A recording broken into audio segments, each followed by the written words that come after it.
public safety is paramount. It's the number one function of government, and sometimes government doesn't do its job in terms of, and certainly the county government has failed in this regard. And that's where even with a functioning Wayne County government, we would need the Detroit Crime Commission, but we really need them more than ever now. The amount of crime that goes through the city of Detroit is really unparalleled. And the amount of crime and cases that they see is so unique in that they don't have the support, especially now with the economic downturn and the city being managed right now by its economic manager. I mean, and only in dire situations does that happen. There is a kind of a wanton violence out there, total disregard for human life. They don't really care about the innocent people, the collateral damage. The perception of crime is too high. The media reports it every night, some violent criminal act, and what they're reporting is only a fraction that actually occurs. It's too high. People are afraid of speaking up. I think they're afraid of being killed. I think they're afraid of being intimidated, threatened, or even victims of violent crime if they help the police.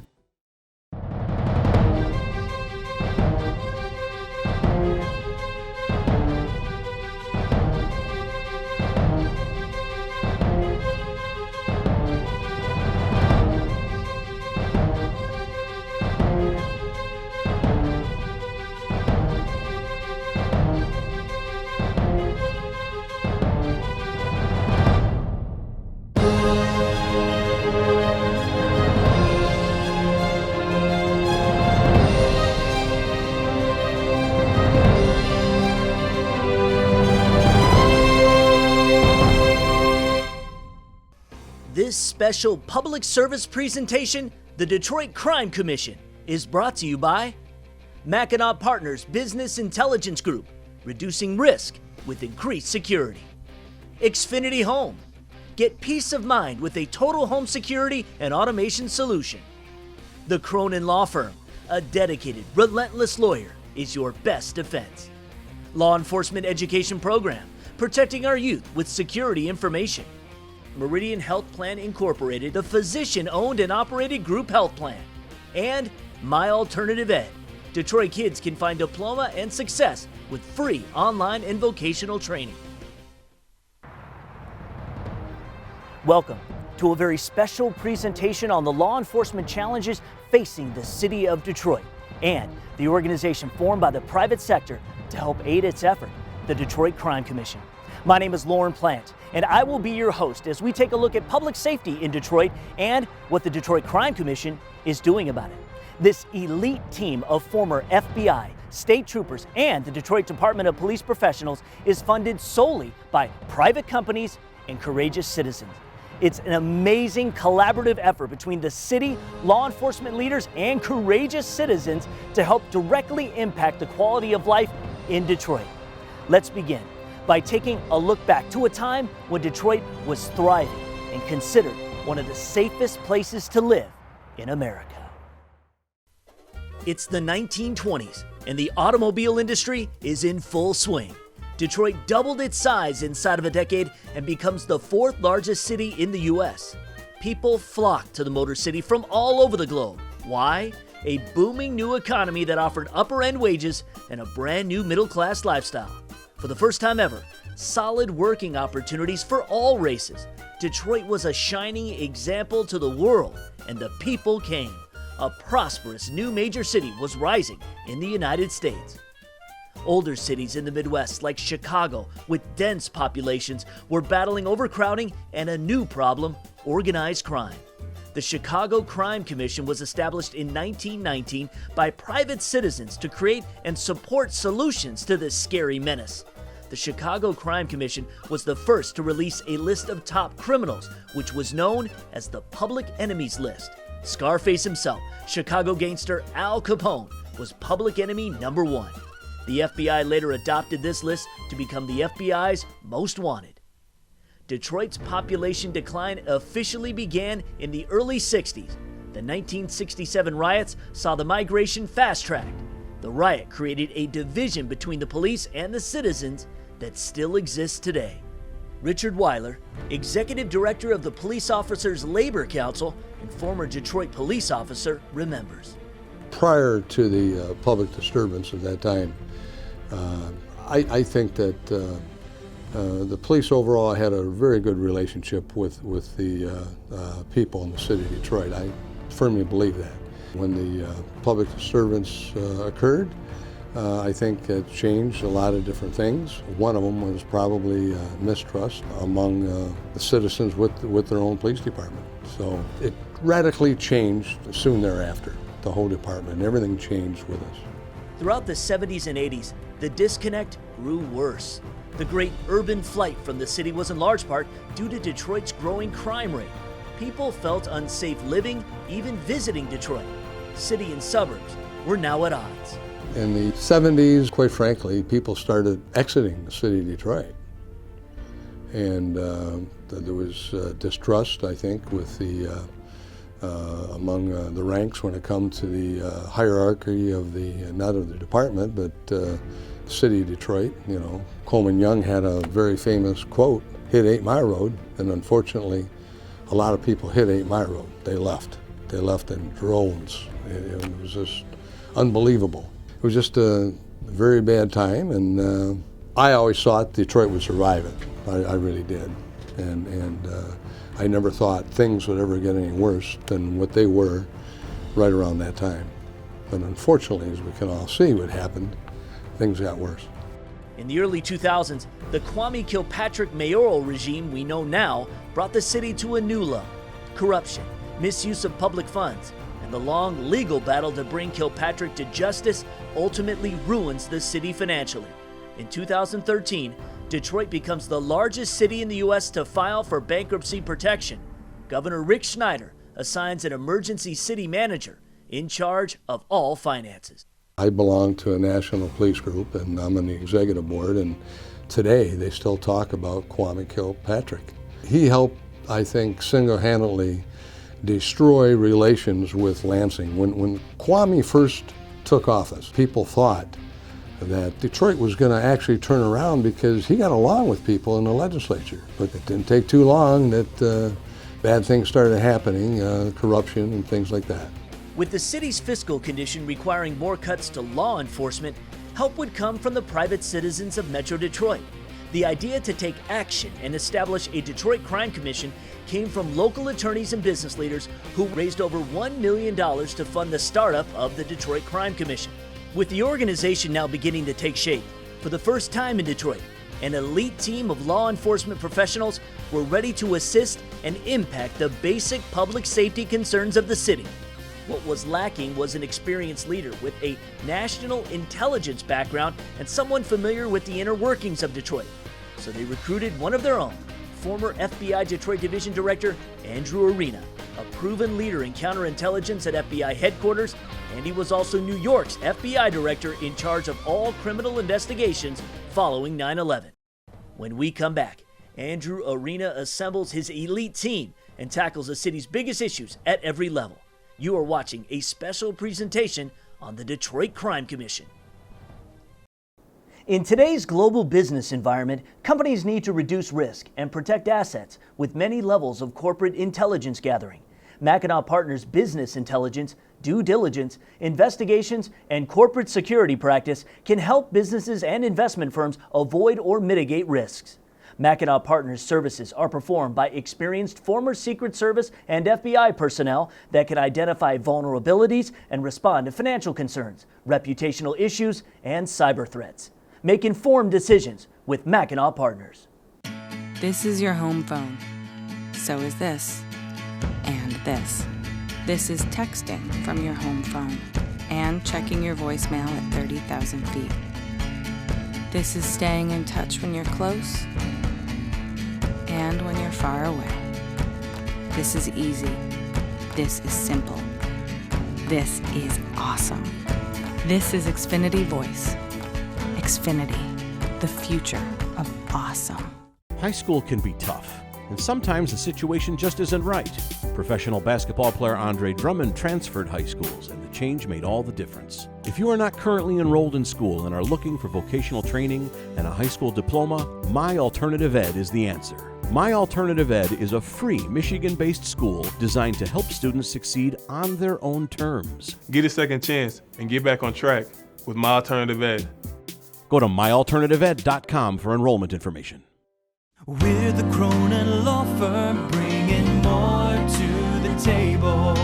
When we sit down together, we share our expertise. You've got a legal problem, we know you need relief. Advice that you can trust, that's why people come to us. We're the Cronin Law Firm, bringing more to the table. The Law Enforcement Education Program is a nonprofit organization that provides free programs designed to keep our kids safe. LEAP offers kids fingerprinting identification, 911 Your Friend, and the Kids Don't Go With a Stranger program to elementary students, and the Students on Sobriety program for high schoolers. LEAP also offers scholarships to potential students looking to pursue a career in the public safety field. Log on to leepusa.com for more information on how to get your school involved.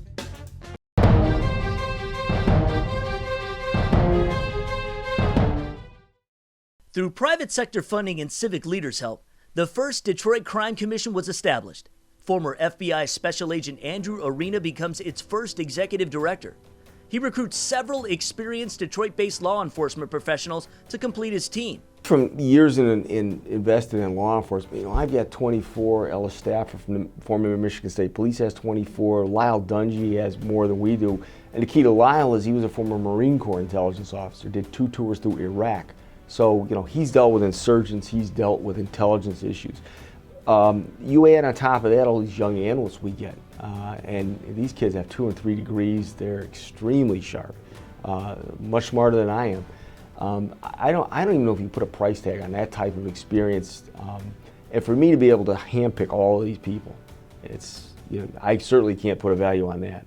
Andy is very bright and was at the top of his game when he left the FBI. I'm sure he had many opportunities both in the private sector and back at FBI headquarters. But he was passionate about trying to help the city of Detroit, where he was born and raised. And I applaud his efforts, and that's where I'm glad to help in any way I can. What we focus on is not so much, okay, where is the crime occurring?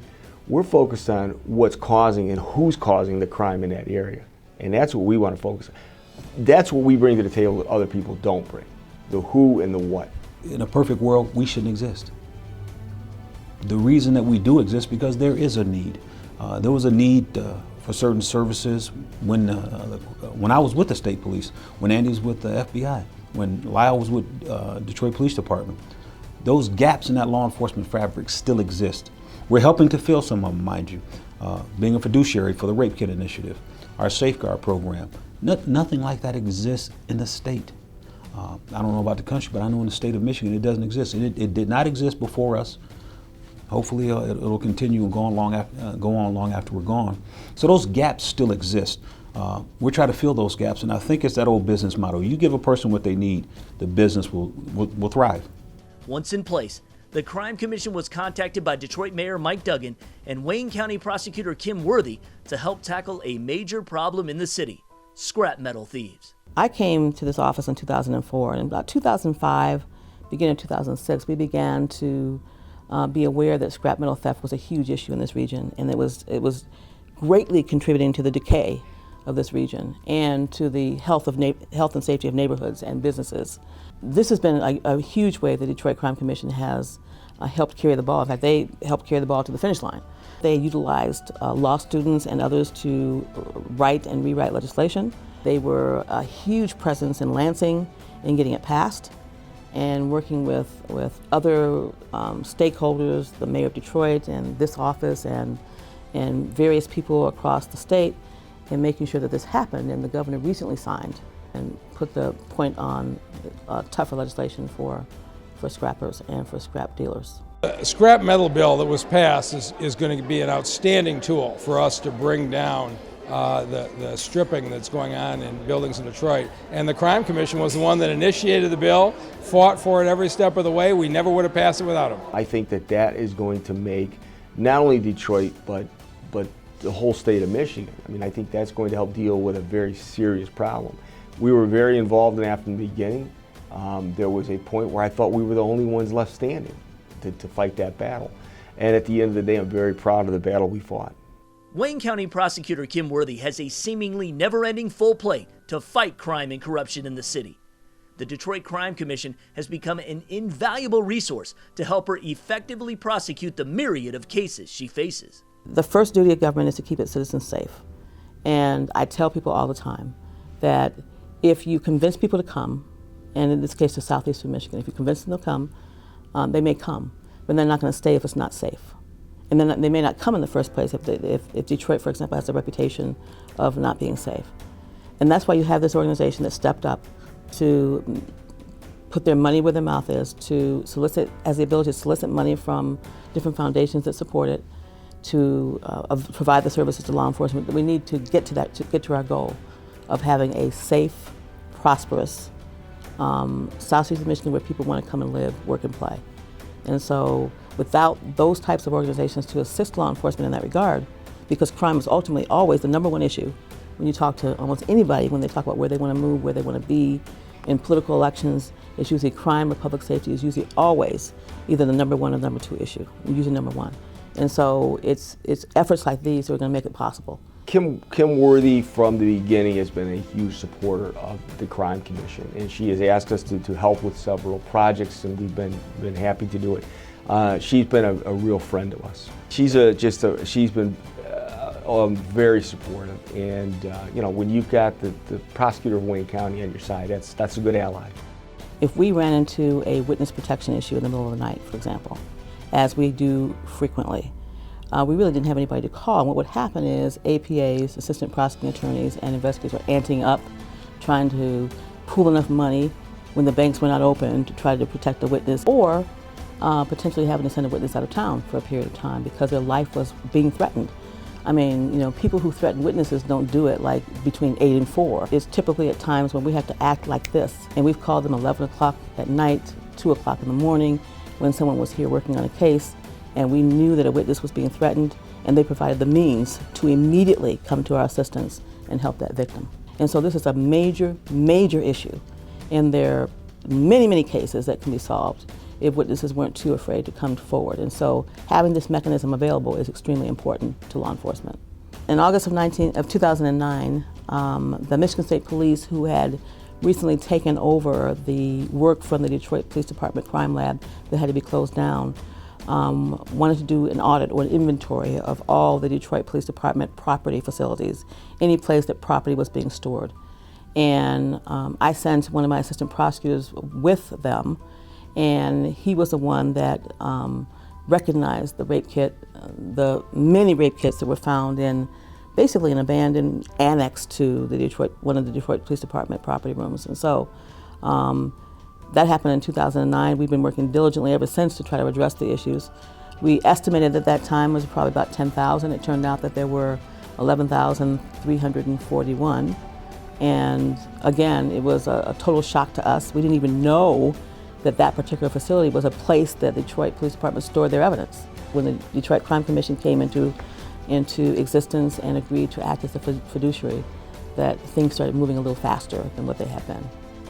The city of Detroit is increasingly finding it exceedingly difficult to combat the crimes associated with such a major U.S. city.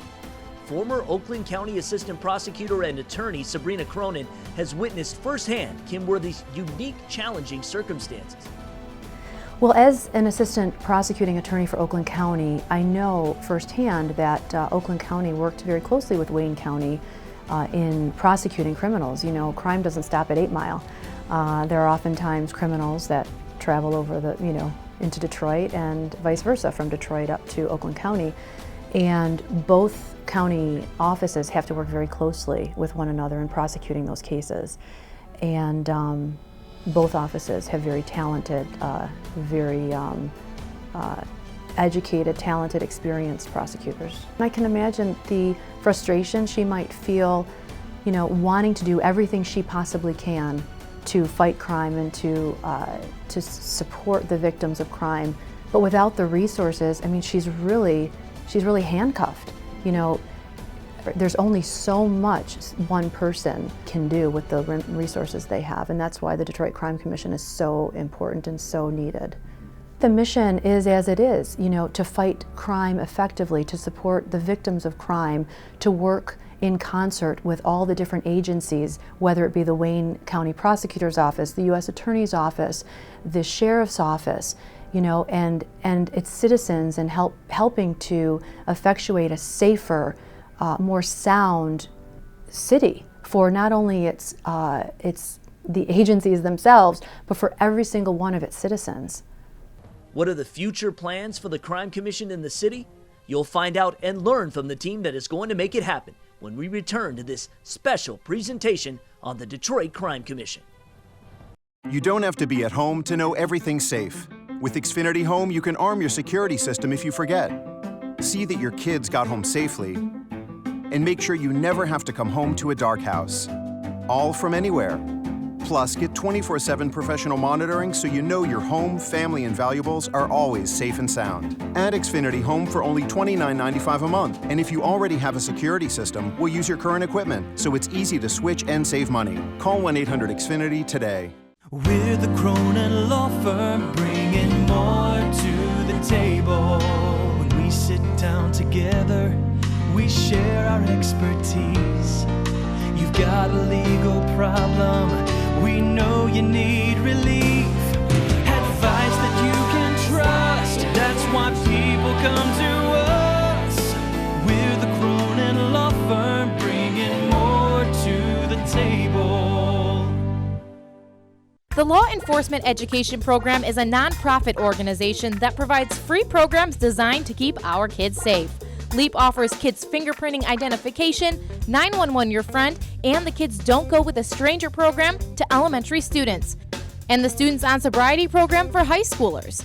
LEAP also offers scholarships to potential students looking to pursue a career in the public safety field. Log on to leepusa.com for more information on how to get your school involved. In today's global business environment, companies need to reduce risk and protect assets with many levels of corporate intelligence gathering. Mackinac Partners Business Intelligence, due diligence, investigations, and corporate security practice can help businesses and investment firms avoid or mitigate risks. Mackinac Partners services are performed by experienced former Secret Service and FBI personnel that can identify vulnerabilities and respond to financial concerns, reputational issues, and cyber threats. Make informed decisions with Mackinac Partners. High school can be tough, and sometimes the situation just isn't right. Professional basketball player Andre Drummond transferred high schools, and the change made all the difference. If you are not currently enrolled in school and are looking for vocational training and a high school diploma, My Alternative Ed is the answer.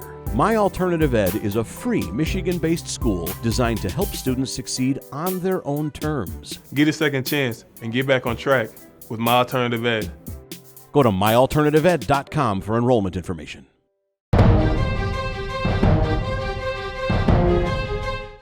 I think there's three things that make Detroit a better place. Public safety, the violence, we got to knock the violence down. We have to have a viable school district, and we have to get rid of the corruption. And I think we've started to move in the right direction, particularly with the corruption issue. So I think we're moving in the right direction in all those areas. Trust is an issue here. Some folks have went to prison for not being able to, because they couldn't be trusted, to know that we can be your fiduciary. Because there are folks who want to invest in the city, folks who want to put their money somewhere behind an organization, and they know it won't be misappropriated, they know it won't be stolen, they know that you will get a return on your investment because we're going to show it to you. We're not just going to take the money and a year from now you wonder, well, I wonder what they did. We're going to tell you what we did. We're going to tell you what we did along the way. And so you can see the results of your investment. I think that type of entity, that type of organization, is one of the things that was needed. So that's another couple of reasons why we are here, because we do fill those needs. I firmly believe that things are going to turn around. I'm one of these people that believe in the city of Detroit. Anything we can do to help with the resurgence in Detroit, which being born and raised here seems to be underway. It seems to be on the way up. And from my 5,000 feet view, it looks like it's starting to come back, but there's still a lot of challenges ahead. Mackinac is just one of the many firms that I think wants to support, wants to help any way they can, whether it's by donations or our time, our relationships, however we can do it, we'll be glad to help. You've got a group that's run by Andy Arena, a law enforcement professional, and when you donate to this group, they are spending dollars in ways that improve the quality of life in the community, and I couldn't endorse it more strongly. Without the resources, without the funding, their lives are affected, not only professionally but personally. They're more stressed, they're overworked, and they bring that home. And the communities are weakened when they don't have the resources. So if more money can get behind the Detroit Crime Commission, if more businesses can find it in their budgets to contribute more to the Crime Commission, then they can work synergistically with all the different agencies in fighting crime and being able to support victims of crime, to prosecute the criminals, and every agency can work more synergistically. And I believe that the people behind the Detroit Crime Commission can really effectuate that and promulgate the success of Detroit in our lifetime. As idealistic as that may sound, but I think it can happen with the fortitude and the perseverance that it needs. I predict, frankly, when they continue to thrive and they continue to assist law enforcement in the ways that they are doing now, that we will have a day in the not too distant future where instead of people looking at Detroit as being a place where you come and something happens to you, that you can come and you can be safe and you can thrive. I just told our board of directors we're about a year to 16 months ahead of where I thought we would be. And that's good. The city will never be what it was. When I was a kid, it was 2 million people. It's never going to be the Detroit that it was. It doesn't have to be the Detroit that it is. And quite frankly, it could be something much different than what it is or what it was. It could be something very good. This special public service presentation, the Detroit Crime Commission, is brought to you by Mackinac Partners Business Intelligence Group, reducing risk with increased security. Xfinity Home, get peace of mind with a total home security and automation solution. The Cronin Law Firm, a dedicated, relentless lawyer, is your best defense. Law Enforcement Education Program, protecting our youth with security information. Meridian Health Plan Incorporated, physician-owned and operated group health plan. And My Alternative Ed, Detroit kids can find diploma and success with free online and vocational training.